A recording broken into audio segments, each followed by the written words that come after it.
Ku saabiri ez'ekiro akabenje kagudde ku kyalo Mushenene Kasese okukakana nga abantu 4 bafudde.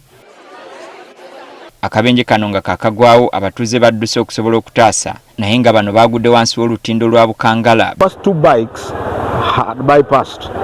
The third bike hit the Fuso fighter carrying cassava flour on the side and it fell into the river within the bridge. Fuso yalemereddwa okusiba Kaserengeto kwe kutomeregano wa boda era abasatu abagibaddemu n'owa pikipiki tebasimattuse nga bakatuusibwa mu ddwaliro ly'e Kagando.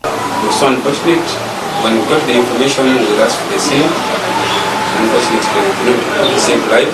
Though we tried to take one to hospital, unfortunately, he also succumbed to death this morning.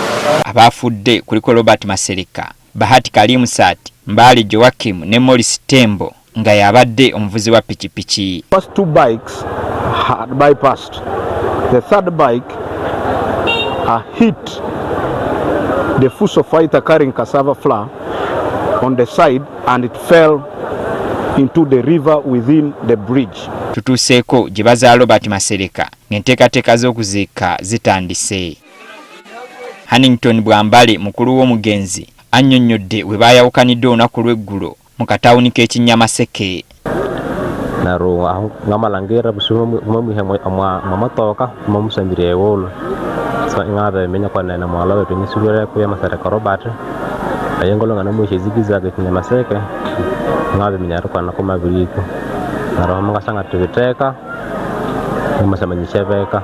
Abatuuze bagamba oluguudo ono senga lukolebwa embeera eno yakunogerwa eddagala. Now this road is being worked on.